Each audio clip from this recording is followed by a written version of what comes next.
Good morning. Vinayak school के online class में आप सभी का हार्दिक स्वागत।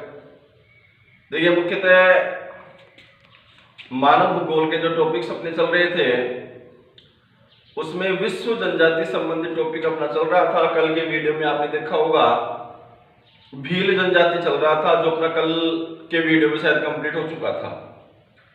भील जनजाति के अंतर्गत हमने सामान्य परिचय से लेकर के भील जनजाति का जो सामाजिक जीवन के जो भी पार्ट थे वो हमने देखे। आज अपन विश्व जनजाति का अंतिम बिंदु, अंतिम जनजाति गौंड जनजाति के बारे में अध्ययन करेंगे। देखते हैं।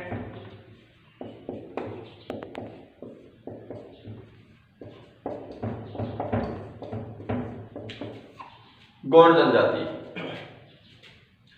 आपको ध्यान में होगा मैंने बताया था कि 4 जनजातियां दूसरे लेसन के अंतर्गत हैं, 2 विश्व स्तरीय, 2 अपने भारत की। तो मुख्यतः गौंड जनजाति केवल भारत का ही नहीं अपितु विश्व का सबसे विशालतम जनसंख्या वाला सबसे बड़ा जनजाति समूह है। देखिए, मुख्यतः गौंड जनजाति के निवास क्षेत्र की पर बात करते हैं तो इसका जो निवास क्षेत्र है वह निवास क्षेत्र अपना भारत है। मुख्यतः गौंड जनजाति आई कहां से? गौंड शब्द की जो उत्पत्ति है वह उत्पत्ति हुई है किस शब्द से? खोंडा शब्द से। और खोंडा शब्द का अभिप्राय क्या होता है? पहाड़ी। गौंड जनजाति जो है इसे कोयटुर, कोल आदि नामों से भी जाना जाता है। प्रारंभ में जो गौंड शब्द है, इस गौंड शब्द का अर्थ हुआ करता था गाय मारने वाला। गौंड शब्द का शाब्दिक अर्थ क्या था? गाय मारने वाला। लेकिन वर्तमान में आज गौंड शब्द का अभिप्राय पहाड़ी क्षेत्र तक सीमित है, यानी मानवों का, लोगों का एक ऐसा समूह जो पहाड़ी क्षेत्रों के अंतर्गत निवास करता हो उसे गौंड कहा जाता है। फिर से देख लो एक बार सामान्य परिचय। गौंड जनजाति विश्व की एक विशालतम जनजाति समूह है जिसका निवास क्षेत्र अपना भारत है। मुख्यतः गौंड शब्द की जो उत्पत्ति की अपन बात करें तो खोंडा शब्द से हुई है, और खोंडा शब्द है इसका अर्थ होता है पहाड़ी। गौंड जनजाति को और क्या क्या कहा जाता है? कोयटुर व कोल, इस नाम से भी इसको जाना जाता है। प्रारंभ में गौंड शब्द का जो अभिप्राय हुआ करता था वो था गाय मारने वाला, किंतु वर्तमान में गौंड शब्द का अभिप्राय पहाड़ी क्षेत्र तक सीमित है, यानी लोगों का एक ऐसा समूह जो पहाड़ी क्षेत्रों के अंतर्गत निवास करता हो। कोई दिक्कत? अब देखते हैं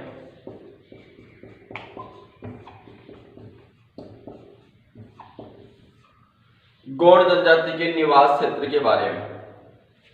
देखिए,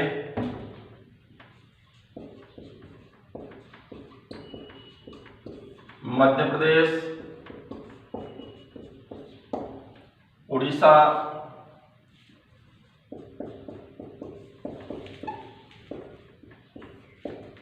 छत्तीसगढ़, असम,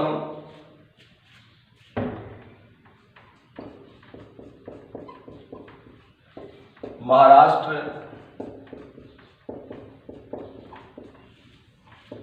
तेलंगाना, झारखंड। अपने भारत के अंतर्गत गौंड जनजाति कहां, कौन कौन से राज्यों में, किन किन राज्यों में निवास करती है, तो मध्य प्रदेश, उड़ीसा, छत्तीसगढ़, असम, महाराष्ट्र, तेलंगाना और झारखंड मुख्यतः इसके निवास क्षेत्र वाले राज्य हैं। मुख्यतः गौड़ जनजाति के लोग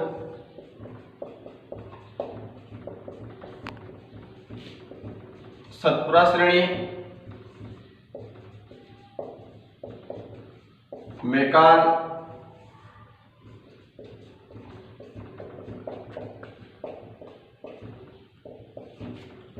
सोनराजगढ़,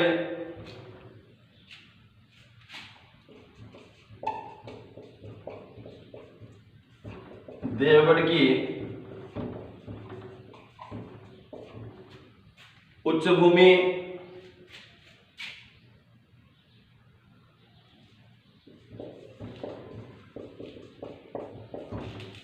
बस्तर पठार जो कि मध्य प्रदेश में है, बस्तर पठार के अतिरिक्त गढ़वाल श्रेणी,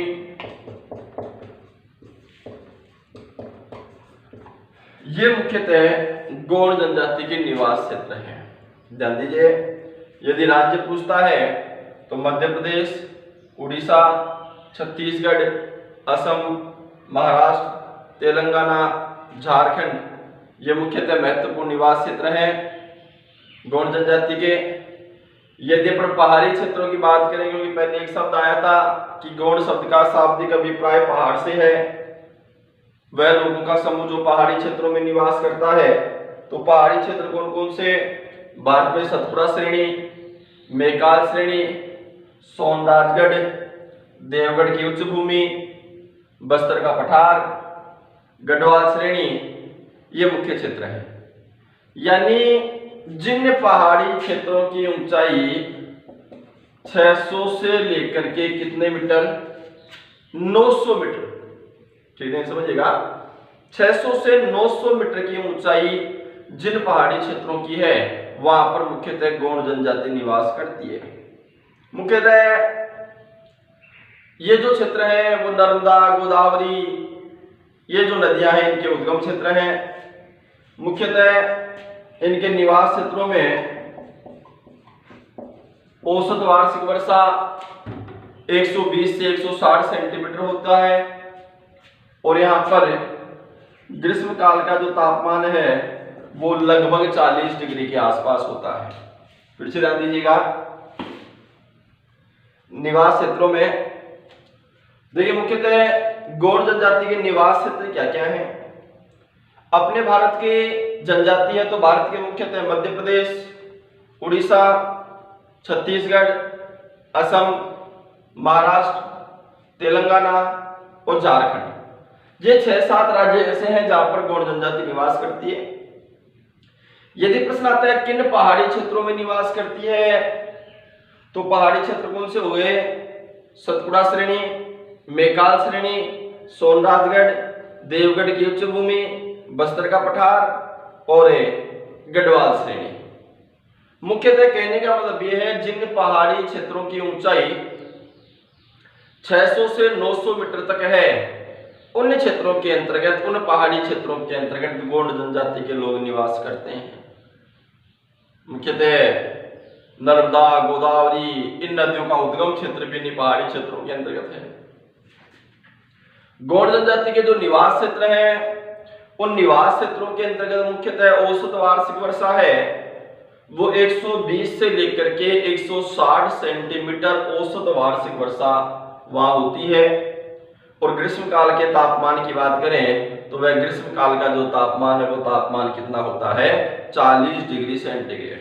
इस प्रकार गौड़ जनजाति के मुख्यतः निवास क्षेत्र और गौड़ जनजाति के जो सामान्य परिचय है उस सामान्य परिचय के अंतर्गत इसके बाद अपन देखते हैं गौड़ जनजाति के आर्थिक जीवन के बारे में।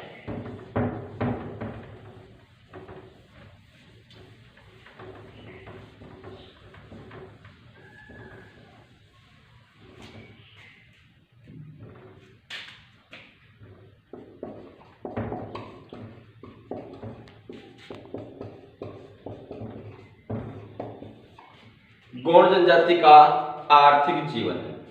देखिए आर्थिक जीवन मुख्यतः गौड़ जनजाति के जीवन यापन का जो आधार है वो आधार क्या है? आखेट और कृषि कार्य।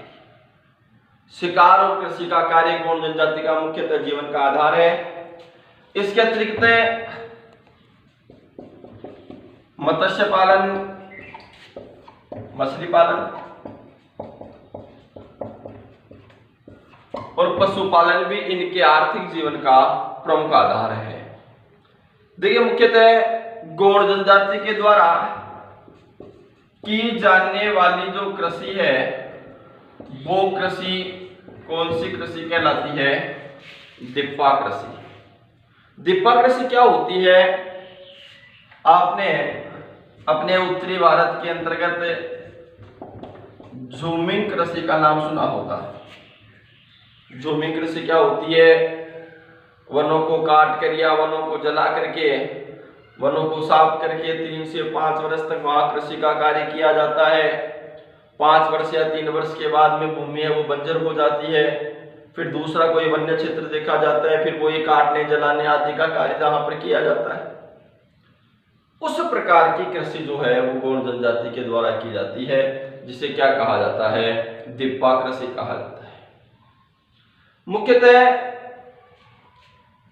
कृषि क्षेत्र के अंतर्गत बीज बोने के बाद देवी माता और अन्य देवी देवताओं को पशु बलि दी जाती है।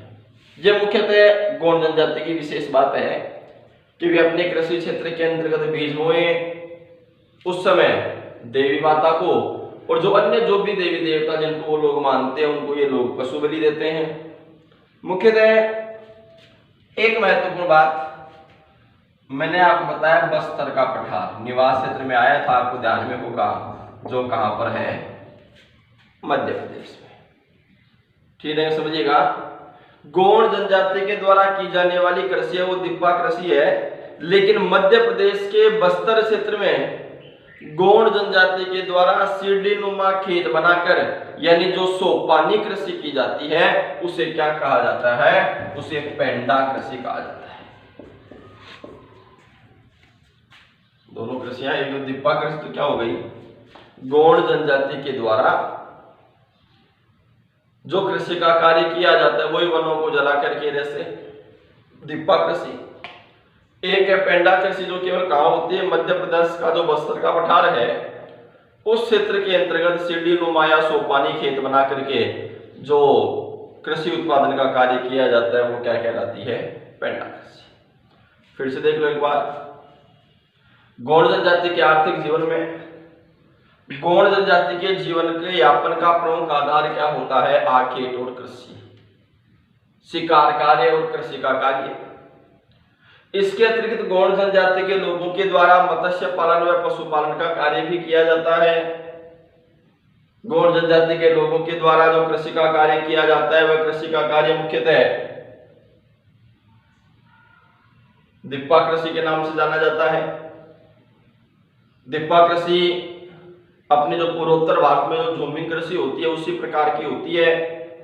वनों को काट करके, वनों को साफ करके या वनों को जला करके, वन्य भूमि को बिल्कुल साफ करके वहां पर 3-4 वर्ष तक खेती का कार्य किया जाता है। 3-4 वर्ष बाद में भूमि बंजर हो जाती है, फिर उस भूखंड को छोड़ दिया जाता है, कोई नया वन क्षेत्र देखा जाता है। स्थानांतरित कृषि अपन इसे कह सकते हैं। एक विशेष बात और, मध्य प्रदेश का जो बस्तर का पठार है उस मध्य प्रदेश के बस्तर के पठार पर, पठारी क्षेत्र में गौड़ जनजाति के द्वारा जो सीढ़ी नुमा या सोपानी खेत बना करके जो कृषि का कार्य किया जाता है उसे क्या कहा जाता है? पेंडा कृषि। आ रहा है समझ में? इस प्रकार दिप्पा कृषि और पेंडा कृषि, ये गौड़ जनजाति का आर्थिक जीवन जिसे मैंने बताया आपको आखेट व कृषि के बारे में। देखते हैं सबसे पहले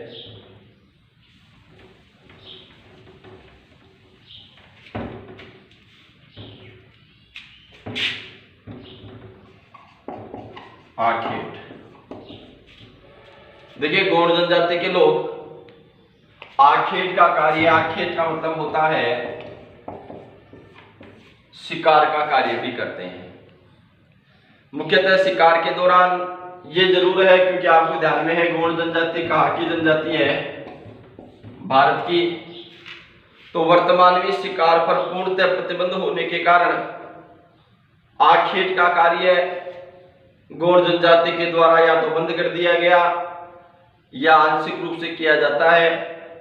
वर्तमान में आखेट के स्थान पर जो कार्य गोंड जनजाति के द्वारा किया जाता है वो कार्य कौन सा है? कृषि का कार्य। तो आखेट संबंधी बिंदु गोंड जनजाति के अंतर्गत न के बराबर है, कोई दिक्कत। नेक्स्ट है गोंड जनजाति के भोजन के बारे में। देखिए मुख्यतः गोंड जनजाति के स्थानीय खाद्यान्न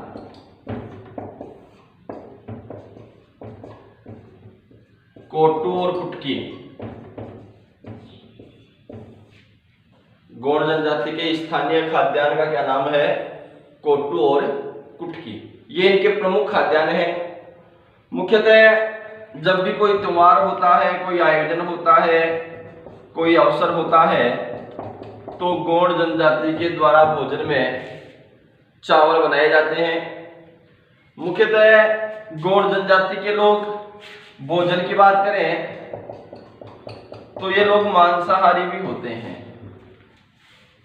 जब इनके शिकार हाथ लग जाता है, शिकार के दौरान पकड़े गए या मारे गए जो जानवर है, उस जानवर को ये लोग खाते भी हैं। अब एक बिंदु आया था कि कृषि क्षेत्रों में बीज बोते समय ये लोग पशु बलि देते हैं, तो पशु बलि से जो मांस प्राप्त होता है वो भी ये लोग खाते हैं। इसके अतिरिक्त गोंड जनजाति के भोजन में शराब, जो कि मुख्यतः किससे निर्मित होती है? स्वनिर्मित महुआ से होती है। ये मुख्यतः इसके भोजन के अंतर्गत। तो गोंड जनजाति के भोजन में स्थानीय खाद्यान्न है वो क्या है? कोटू और कुटकी। विशेष अवसर होता है, विशेष अवसरों के अंतर्गत ये लोग चावल बनाते हैं। ये लोग मांसाहारी भी होते हैं, मांसाहारी भी होते हैं। मुख्यतः महुआ निर्मित शराब का ये लोग सेवन भी करते हैं। इसके अतिरिक्त शिकार कार्य जब होता है, तो जब भी कोई मौका लगता है या जब भी इनको कोई शिकार हाथ में लगता है, तो ये लोग पकड़े गए या मारे हुए जानवर का जो है शिकार का जो मांस है वो भी ये लोग खाते हैं। नेक्स्ट है गोंड जनजाति के वस्त्रों के बारे में। देखिए मुख्यतः गोंड जनजाति के लोगों के द्वारा सूती वस्त्र इनका प्रमुख पहनावा होता है। सूती वस्त्र ये लोग पहनते हैं। मुख्यतः वही सामान्य वस्त्र होते हैं। महिला वर्ग है वो साड़ी वगैरह पहनता है, पुरुष वर्ग है वो धोती कुर्ता पहनता है। सामान्यतः आभूषण भी इनके द्वारा पहने जाते हैं, महिलाओं के द्वारा सर्वाधिक रूप से। इसके अतिरिक्त महिला वर्ग के द्वारा काले रंग की बाली, गले में कोड़ी या काले मनकों की जो माला होती है वो भी महिला वर्ग का विशेष वस्त्र है। मुख्यतः महिला वर्ग जो है वो अपने अधिकांश शरीर पर गोदने गुदवाता है। गोदने गुदवाना, अपने जैसे ये टैटू वगैरह नहीं आते क्या हाथों वगैरह पर लगाते हैं, तो वो गोदने गुदवाने का जो कार्य है वो महिला वर्ग अपने अधिकांश शरीर पर करवाती हैं गोंड जनजाति के अंतर्गत। गोंड जनजाति की जो लड़कियां होती हैं वे लड़कियां अपने जूड़े में बांस से निर्मित 6-7 जो कंगे होती हैं वो कंगे रखती हैं। ये मुख्यतः इनके वस्त्रों में तो सूती वस्त्र पहनते हैं। महिला वर्ग वगैरह साड़ी वगैरह ये पहनते हैं। पुरुष वर्ग है वो धोती कुर्ता वगैरह ये पहनता है। इसके अतिरिक्त महिला वर्ग है वो काले मनकों की माला या जो कोडी आती है वो कोडी की माला गोंड जनजाति की महिलाएं पहनती हैं। आभूषण भी धारण करती हैं। मुख्यतः महिला वर्ग है वो अपने अधिकांश शरीर पर गोदने गुदवाने का कार्य करती है। इसके अतिरिक्त अधिकांश जो लड़कियां हैं गौड़ जनजाति की, वो लड़कियां अपने जूड़े के अंतर्गत मुख्यतः 6-7 जो बांस से निर्मित कंघे होती हैं वो कंघे रखती हैं। इस प्रकार से गौड़ जनजाति के विषय में ये अपने वस्त्र तथा अस्त्र का टॉपिक हो गया। कल अपन देखेंगे 2 टॉपिक और बचे, इसमें केवल गौड़ जनजाति के आवास और सामाजिक जीवन के बारे में, जिसका अध्ययन अपन करेंगे कल। ठीक है, तो शेष कल। धन्यवाद।